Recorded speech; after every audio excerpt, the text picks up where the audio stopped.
Bonjour! Dans cette vidéo, nous allons travailler l'arithmétique. Mais commençons déjà par découvrir notre objectif. Il s'agit de la chambre forte de la Banque nationale d'Espagne. Et oui, vous faites partie de la plus célèbre des équipes. Mais maintenant, comment allons-nous réussir à ouvrir ce fameux coffre-fort? Pour cela, nous allons découvrir notre énoncé. La combinaison d'ouverture du coffre est un nombre de 4 chiffres divisible par 3, par 5, par 11 et par 13.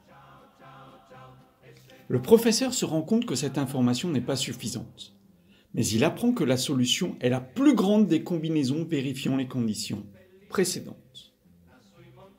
Vous avez 5 minutes pour trouver la solution, sinon la salle des coffres se remplira d'eau. N'oubliez pas de couper la vidéo et de vous chronométrer.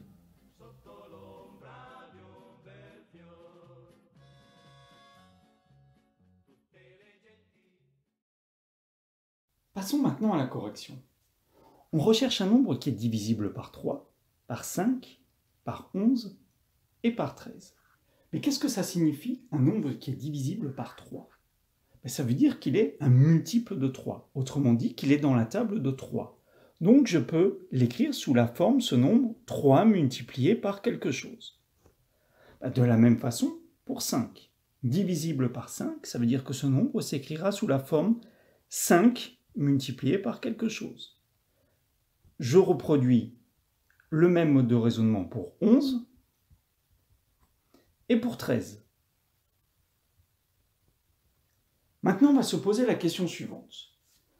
3, 5, 11 et 13 sont quel type de nombres?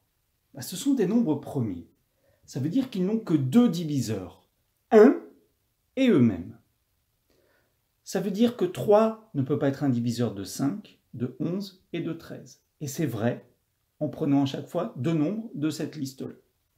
Ce qui veut dire que le fameux nombre que l'on recherchait à 4 chiffres, je peux déjà l'écrire sous la forme de 3 multiplié par 5, multiplié par 11 et multiplié par 13, multiplié par quelque chose que je ne connais pas encore. Donc je peux l'écrire. Le fameux nombre que je cherche s'écrit sous cette forme. Il n'y a pas de diviseur commun entre le 3, le 5, le 11, le 13.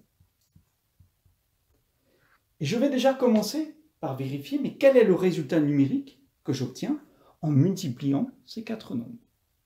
En prenant ma calculatrice, j'obtiens déjà 2145. Et donc le résultat, c'est 2145 multiplié par quelque chose qui me donnera la bonne combinaison du coffre. Maintenant, ce qui est important, c'est l'indication du professeur. Il nous dit qu'on va prendre le plus grand des nombres vérifiant cette propriété. Alors pourquoi? Je pourrais très bien choisir multiplier par 1. Ça me donnerait bien un nombre de 4 chiffres vérifiant cette propriété. Je pourrais multiplier par 2. Ça me donnerait toujours un nombre de 4 chiffres vérifiant cette propriété. Donc il n'y avait pas unicité pour l'instant du code. Mais comme je vais rechercher la plus grande des valeurs, là j'aurai bien unicité du code. Je vois que j'ai un nombre qui est légèrement supérieur à 2000. Donc si je multiplie ce nombre déjà par 5, j'obtiens un résultat supérieur à 10 000, c'est-à-dire à 5 chiffres. Donc pour obtenir la plus grande des valeurs possibles à 4 chiffres, je suis obligé de multiplier par la valeur 4. Donc j'écris mon opération, et pareil, je fais le calcul à l'aide de ma calculatrice. Et j'obtiens 8580. Je peux vérifier soit en utilisant les critères de divisibilité, soit en utilisant ma calculatrice, que le 8580 est bien divisible par 3, par 5, par 11 et par 13. Donc il s'agira du code, en réalité, pour ouvrir mon coffre-fort.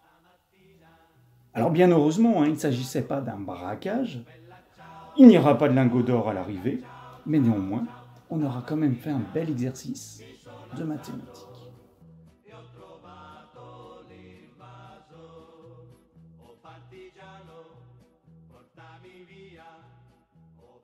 ciao bella